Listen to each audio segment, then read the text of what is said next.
अस्सलाम वालेकुम, आप देख रहे हैं मुबशर लुकमान यूट्यूब चैनल। मेरा नाम मुबशर लुकमान है और इससे पहले कि मैं आपको आज की स्टोरी बताऊं, पहले मेरी रिक्वेस्ट है कि आप इस चैनल को सब्सक्राइब कर लें और ये जो घंटी का निशान है, बेल आइकॉन है, इसको ज़रूर प्रेस कर लें, क्योंकि इसके बाद ही आपको अपडेट्स और ताज़ा तरीन सूरत हाल जो है वो फौरी तौर पर पता चलती रहेगी। मैं आपको बताऊँ कि बड़ी तेज़ी से खित्ते के अंदर डेवलपमेंट हो रही है और एक तो वो स्वार्थी चीज़ें जो हमें नज़र आती हैं, लेकिन एक वो हैं जो हमें नज़र नहीं आती, हमें बताई भी नहीं जाती हैं। अपनी पिछली चंद वीडियो से मैं आपको बता चुका हूँ कि अमेरिका में होने वाली तब्दीली के बाद से सऊदी अरेबिया में बहुत परेशानी है और इस परेशानी में रोज़ बरोज़ इजाफा हो रहा है, लेकिन इस सब के पीछे सऊदी अरब के अपने हुक्मरान मोहम्मद बिन सलमान का हाथ है। वो किसी और को नहीं ब्लेम कर सकते। उन्होंने हाल ही में जो धमकी भरा बयान दिया वो भी मैंने आपको पहले बता दिया था, और आज की इस वीडियो में मैं आपको ये बताऊंगा कि वो कौन सी और मुश्किलात हैं जिनका अब सऊदी अरेबिया को सामना करना पड़ना और मज़ीद भी करना पड़ेगा। और इसके अलावा सऊदी अरब पाकिस्तान पे इसराइल को तस्लीम करने के लिए बेइंतहा दबाव डाल रहा है, इसमें भी बड़ी हकीकत है। और सऊदी शहजादे का एक और ख्वाब चिकना शुरू हो गया जब इमरान ने कहा कि मैंने नहीं एक्सेप्ट करना। वो क्या ख्वाब था, बहरहाल उसके मुतल्लिक भी मैं बात करूँगा। क्या सऊदी अरेबिया पाकिस्तान पर इसराइल को तस्लीम करने के लिए दबाव डाल रहा है? ये एक ऐसा सवाल है जिसे पाकिस्तानी सरकारी सतह पर नाम लेकर तो नहीं बता सकता, क्योंकि हमारे मुआशी मफादात सऊदी अरेबिया से दीगर अरब ममालिक से जुड़े हुए हैं और पाकिस्तान में सऊदी अरेबिया के $6 अरब के पैकेज ख़त्म होने के बावजूद पाकिस्तान अभी भी सऊदी अरेबिया की इतनी इज़्ज़त करता है कि वो उसके सामने कुछ कह नहीं रहा। अब ये भी सच है कि ओवरसीज़ पाकिस्तानी जो सऊदी अरेबिया, उनका भेजा हुआ पैसा जो है उससे पाकिस्तान की मईशत की बैकबोन है और पाकिस्तान सालाना $23 अरब से ज़ायद फ़ॉरेन रेमिटेंस की सूरत में हासिल कर रहा है, जिससे ज़्यादातर रकम जो है वो सऊदी अरेबिया में 10 लाख से ज़ायद पाकिस्तानी भेज रहे हैं। और ये पाकिस्तान की एक बहुत बड़ी कमज़ोरी है जो सऊदी अरब के हाथ में, और यही वजह है कि इमरान खान को ये कहना पड़ा कि हम इसराइल को तो तस्लीम नहीं करेंगे, पर हमारे ऊपर इस हवाले से बहुत बड़ा प्रेशर है। हम इन मुल्कों का नाम नहीं ले सकते और इससे पहले हमें मुआशी तौर पर खुद मुख्तार होने की ज़रूरत है। प्राइम मिनिस्टर इमरान खान ने नाम लिए बगैर बता दिया कि यह कौन सा मुल्क है जिस पर पाकिस्तान मुआशी तौर पर इन्हिसार करता है और कौन है इस वक्त इसराइल का चहीता बन के मुस्लिम ममालिक को प्रेशराइज कर रहा है और अपना पैसा और असर रसूख इस्तेमाल कर रहा है। दरअसल सऊदी अरेबिया चाहता है कि इससे पहले कि वो इसराइल को तस्लीम करे, एक अच्छे खासे मुसलमान ममालिक की तादाद और बिलखसूस पाकिस्तान जो कि वाहिद जौहरी ताकत है मुसलमानों में, वो इसराइल को तस्लीम करे।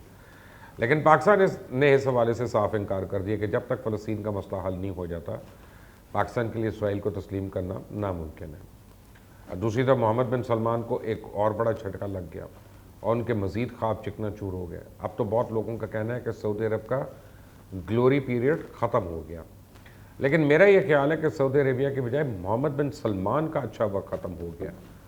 आपको पता होगा मोहम्मद बिन सलमान एक लंबे अरसे से इस दिन का इंतज़ार कर रहे थे कि जब G20 का इजलास सऊदी अरेबिया में होगा तो वो दुनिया की बड़ी ताकतों के सामने रेड कार्पेट एक्टिविटीज़ और फ़ोटो सेशंस करवा के इमेज बिल्डिंग करेंगे, अपना कद बढ़ाएंगे और इस तरह से G20 कॉन्फ्रेंस की सदारत करना इनके ख्वाबों में से एक ख्वाब था। लेकिन अब उनके ख्वाबों पे पानी फिर गया, बल्कि सैलाब फिर गया और अब G20 ममालिक की कॉन्फ्रेंस जो है वर्चुअल होगी, यानी इंटरनेट पे होगी और बगैर तस्वीरें और रेड कार्पेट के ये तकरीब शहजादे की बैनुल अक़वामी बरादरी के जदीद और तरक्की पसंद रुकन की हैसियत से सऊदी अरेबिया के इमेज को फ़रोग़ देने की कोशिशों को बहुत बड़ा धचका है।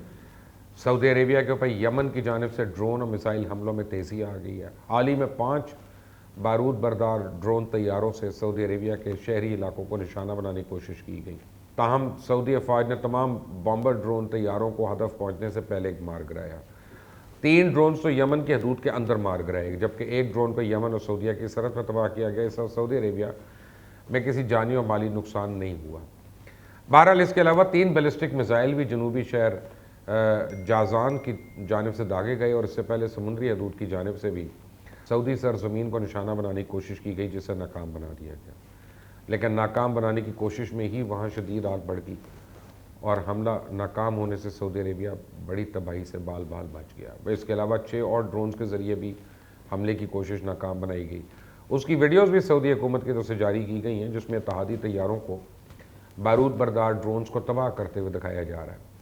दरअसल सऊदी सरबराही में जो अरब इत्तेहाद कायम हुआ था उसमें फूट पड़ चुकी है और मफादात के टकराव के नतीजे में सऊदी अरेबिया और उसके कई इत्तेहादी आमने सामने खड़े हो गए।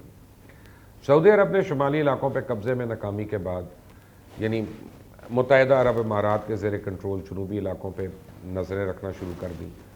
یہاں سے دونوں عرب ممالک کے درمیان ایک اختلاف کا سلسلہ شروع ہوا. دوسری طرف متحدہ عرب امارات نے اپنی فوج کو بڑی اچھی طرح پریپیئر کیا اور متحدہ عرب امارات جو ہے وہ سعودی عربیہ کا بڑا قریبی ساتھی ہے, لیکن وہ چاہتا ہے کہ خطے کے اندر امن رہے, بالخصوص یمن کے اندر, اور وہاں پہ مسلمان نہ ہلاک ہوں اور نہ مارے جائیں. اور یو اے ای نے پچھلے کچھ سالوں میں منسٹری آف ٹالرنس بھی کریٹ کی ہے, اور منسٹری آف ٹالرنس جو ہے وہ ایکچولی لوگوں میں پروموٹ کر رہی ہے بھائی چارہ, اور یہ سعودی عربیہ کو قابل قبول نہیں ہے. اب اس بات پہ رسہ کشی ہو رہی ہے. میں آپ کو یہاں پہ یہ بھی بتا دوں کہ اب سعودی عربیہ کی یہ مشکلات کم نہیں ہوں گی بلکہ بڑھتی رہیں گی, کیونکہ ان حالات کا سامنا سعودی عربیہ کو صرف اپنے ملک کے اندر ہی نہیں بلکہ باہر بھی ہے. ہالینڈ کے شہر دی ہیگ میں موجود سعودی عربیہ کے سفارت خانے پہ بھی فائرنگ ہوئی ہے, اور اس کی وجہ ہے کہ اسلاموفوبیا پہ سعودی عربیہ کو جو رد عمل متوقع تھا وہ دیکھنے کو ہی نہیں ملا. دراصل جب سے سعودی عرب کا اقتدار محمد بن سلمان کے ہاتھ میں آیا وہاں بہت سی ایسی تبدیلیاں اور فیصلے ہوئے ہیں جو اس سے پہلے کبھی سعودی عربیہ کی تاریخ میں نہیں ہوئے. یہاں تک کہ سعودی عربیہ کے کلچر, سوشل انفراسٹرکچر میں بھی تبدیلیاں ہوئی ہیں, وہ وہاں کے عوام کے لیے حیران کن ہے. اور اس کی ایک مثال کفالہ کا قانون ہے, جس کے مختلف طرح کے کاروباروں کے امکانات تو پیدا ہو گئے, لیکن یہ تبدیلی وہاں کے عوام کے لیے بہت پریشان کن ہے. اس کے علاوہ جس طرح سعودی عربیہ نے ایران پہ مزید پابندیاں لگانے کی بات کی اور دوسری طرف بھارت کے ساتھ روابط بڑھا لیے, پاکستان کی معاونت اور حمایت میں نمایاں کمی کر کے امریکہ اور مغربی ممالک کی حمایت کر رہا ہے, یہ سب ہضم کرنا آسان نہیں ہے.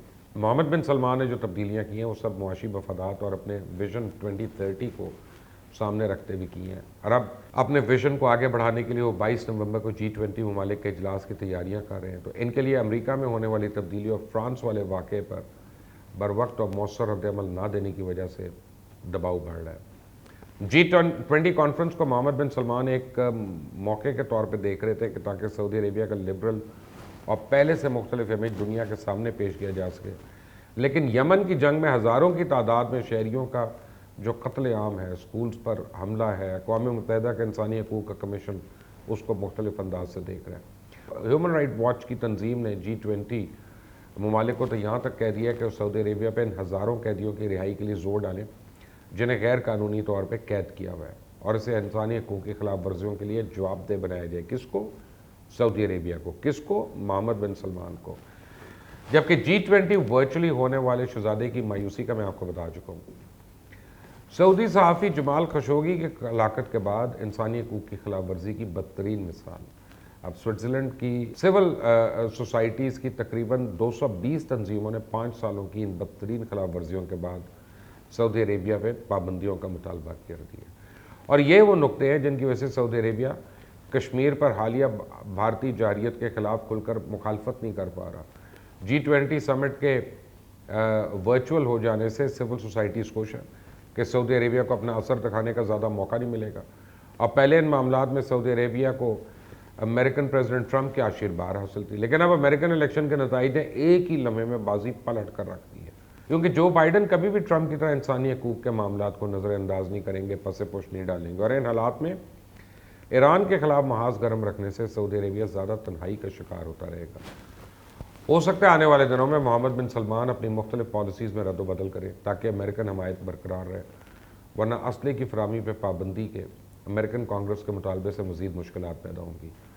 ترکی، ایران، پاکستان اور قطر کے بڑھتے ہوئے تعلقات اور قطر کا وہ انٹرسٹ کو پاکستان میں پیسہ لگانا چاہ رہا ہے, بے انتہا پیسہ لگانا چاہ رہا ہے, اور ترکی یہاں پہ ویسے اپنا سرسوب بڑھا رہا ہے, تو یہ بھی محمد بن سلمان کے لیے پریشان کن ہے. اور یہی وجہ ہے کہ سعودی عربیہ نے اپنے دوست ملک بھارت کے ذریعے پاکستان میں بھی حالات خراب کروانا شروع کر دیے تاکہ پاکستان انہی مسائل میں الجھا رہے, جبکہ سعودی عربیہ کے ان اقدامات کی وجہ سے امت مسلمہ کی رائے بدلتی رہے. اس کے بارے میں شاہ سلمان اور محمد بن سلمان کو اب سوچنا پڑے گا. شاہ سلمان کو تو یہ بھی سوچنا پڑے گا کہ کیا انہوں نے محمد بن سلمان کو ولی عہد بنا کے غلطی تو نہیں کر دی. اس وقت اگر کوئی ان کے حالات بہتر کر سکتا ہے تو وہ شہزادہ نائف ہی کر سکتے ہیں, کیونکہ شہزادہ نائف جو ہیں ان کو ویسٹرن ورلڈ میں بڑی رسپیکٹ سے دیکھا جاتا ہے. شہزادہ نائف وہ ہیں جن کو عرب ورلڈ میں بڑی رسپیکٹ سے دیکھا جاتا ہے. شہزادہ نائف وہ ہیں کہ جن کو ایسی ملک جو عرب کنٹریز نہیں ہیں لیکن مسلم کنٹریز ہیں ان میں بھی رسپیکٹ سے دیکھا جاتا ہے. تو آپ محمد بن سلمان کے فیوچر کے متعلق شاہ سلمان کو سوچ رہے ہیں کہ وہ فیصلہ اپنا بدلتے ہیں یا نہیں؟ آپ مجھے اپنی رائے دیجیے گا وہ بدلیں گے کہ نہیں. انٹل دی نیکسٹ ٹائم، اللہ حافظ.